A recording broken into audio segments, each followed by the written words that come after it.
अस्सलाम वालेकुम, welcome back to my channel. उम्मीद करती हूँ कि आप सब ठीक ठाक होंगे। आज मैं आप लोगों के लिए बीफ के शामी कबाब की एक बहुत ही आसान सी और अलग और यूनिक किस्म की रेसिपी लेकर आई हूँ, जिससे आप लोगों के बीफ के एक एक कबाब में ना जो बीफ का रेशा रेशा है वो शामिल होगा। रेशेदार शामी कबाब किस तरीके से बनते हैं ये मैं आज आप लोगों को बताऊँगी।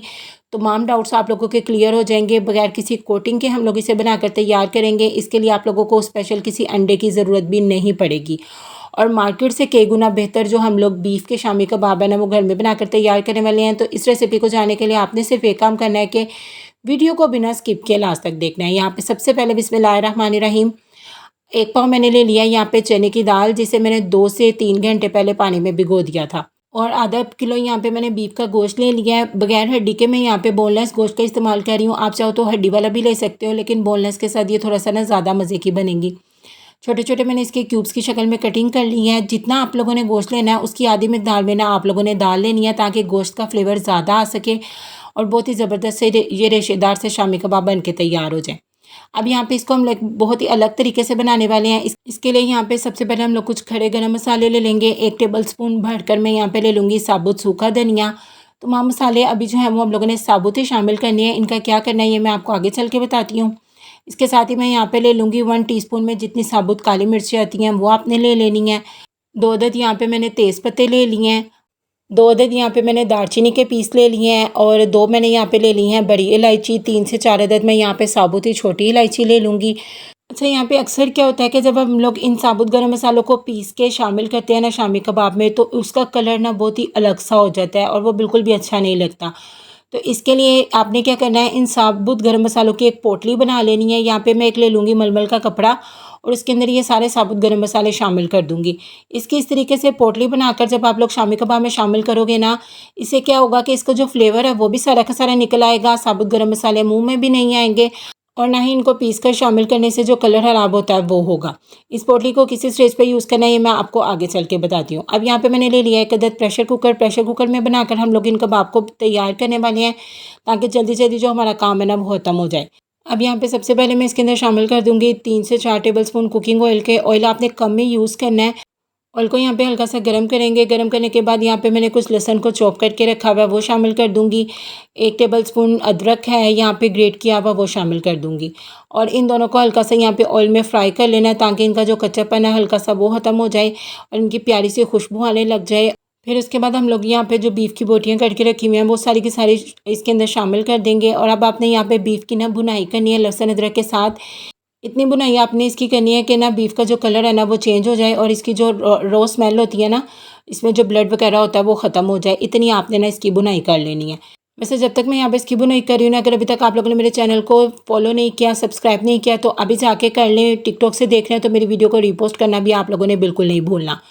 2 से 3 मिनट इसकी बुनाई करने के बाद अब मैं इसके अंदर जो हम लोगों ने दाल भिगो के रखी हुई थी वो शामिल कर देंगे। पानी निकाल के आपने दाल को शामिल करना है और दाल के साथ ही अब आपने इसमें दाल और गोश्त के गलने के लिए पानी ऐड करना है। पानी आपने इतना ऐड करना है कि ये जो सारा गोश्त और दाल वाला मिक्स है ना अच्छे तरीके से पानी में ना डिप हो जाना चाहिए और 1 इंच तक ऊपर पानी होना चाहिए। इतना पानी बस आपने इसके अंदर शामिल करना है, इससे ज़्यादा पानी आपने शामिल नहीं करना।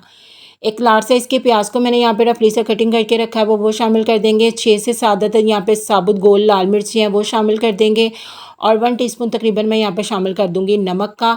हाफ़ टी स्पून मैं यहाँ पर शामिल करूँगी पिसी हुई लाल मिर्च का। बस अभी आपने यही मसाले इसके अंदर शामिल करने हैं और कोई चीज़ अभी आपने इसके अंदर शामिल नहीं करनी। और इसके बाद आपने मिक्स करने के बाद जो आपने पोटली बना के रखी हुई है ना वो भी इसके अंदर शामिल कर देंगे। और अब आपने इस प्रेशर कुकर को बंद कर देना है और सीटी आने के बाद तकरीबन आपने 10 से 15 मिनट तक के लिए ना वेट करना है। जब तक इसकी जो दाल और गोश्त है ना वो अच्छे तरीके से कुक नहीं हो जाता। मीडियम आंच पे ना आपने इन्हें ना कुक कर लेना। तो यहाँ पे तकरीबन मैंने 15 मिनट के बाद ढक्कन खोला है, तो यहाँ पे देखिए माशाल्लाह अच्छे तरीके से दाल तो है वो तो कुक हो चुकी है। मैं गोश्त भी आपको चेक करवा देती हूँ। ये देखिए अच्छे तरीके से गोश्त भी हमारा कुक हो चुका है। पोटली निकाल के मैंने उसे डिस्कार्ड कर दिया है। इसका इस स्टेज पे कोई काम नहीं है। अब आपने क्या करना है, कोई भी मैशर ले लेना है उससे आपने ना दाल और गोश्त को इसी प्रेशर कुकर में ना अच्छे तरीके से ना मैश कर लेना है आप लोगों ने, क्योंकि गरम-गरम में ही ये जल्दी-जल्दी मैश हो जाएँगी और जो गोश्त के रेशे हैं वो अच्छे तरीके से बन जाएँगे। आप चिकन के साथ शामी कबाब बना रहे हो, बीफ के साथ या मटन के साथ, जिसके भी शामी कबाब बना रहे हो, आपने गरम-गरम ही उनको दाल के साथ चिकन को या बीफ को इस तरीके से ना मिक्स कर लेना है। इससे क्या होता है कि बड़े ज़बरदस्त से रेशे बन के तैयार होते हैं। यहाँ पे देखिए दाल को मैंने अच्छे तरीके से मिक्स कर लिया, दाल का दाना-दाना भी मिक्स हो चुका है और गोश्त भी इसके अंदर अच्छे तरीके से ना रेशे-रेशे हो चुका है। तो मैं क्या करूँगी, इस स्टेज पे इसे एक बाउल में निकाल लेंगे और इसे ठंडा होने के लिए एक साइड पे रख देंगे। तब तक एक पैन में मैं शामिल करूँगी 1 टीस्पून ज़ीरा, 1 टीस्पून ही तकरीबन शामिल करूँगी साबुत सूखा धनिया, और इन दोनों को अब यहाँ पे बिल्कुल हल्का सा आपने बिल्कुल लो फ्लेम के ऊपर ना ड्राई रोस्ट कर लेना है और फिर आपने इन्हें पीस के शामिल करना है अपने शामी कबाब में। बहुत ही कमाल का फ्लेवर आएगा इससे। बिल्कुल हल्का से मैंने यहाँ पे इसे ड्राई रोस्ट कर लिया ठंडा करके, इसे भी पीस के मैं एक साइड पे रख दूँगी।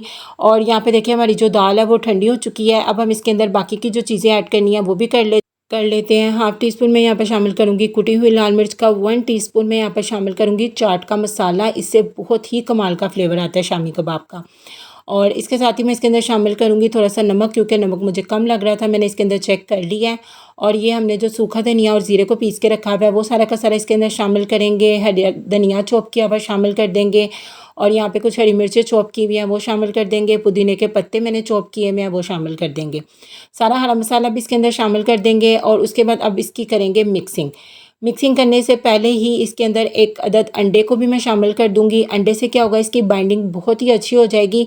और अंडा शामिल करने से एक और बहुत ही ज़बरदस्त सा फ़ायदा होगा, वो क्या होगा ये मैं आपको आगे चल के बताती हूँ। इन तमाम की अच्छे तरीके से मिक्सिंग कर लेंगे। मिक्सिंग करने के बाद अब आपने इसके जो कबाब है वो बनाकर तैयार कर लेने हैं। हाथों को बिल्कुल हल्का सा आपने ऑयल के साथ ग्रीस कर लेना है और जल्दी जल्दी अब आप लोगों ने इसके शामी कबाब बनाकर तैयार कर लेने हैं। इनको आप बनाकर फ्रीज़ भी कर सकते हो। जब आप लोग ये कबाब बना लें तो ट्रे को एज़ इट इज़ उठा के आप फ्रीज़र में रख, और जब ये शामी कबाब बिल्कुल हार्ड फॉर्म में आ जाए तो आप इसे किसी भी ज़िप-लॉक बैग में डाल के फ्रीज़ कर सकते हो। 1 से 2 माह तक ये बिल्कुल भी ख़राब नहीं होंगे।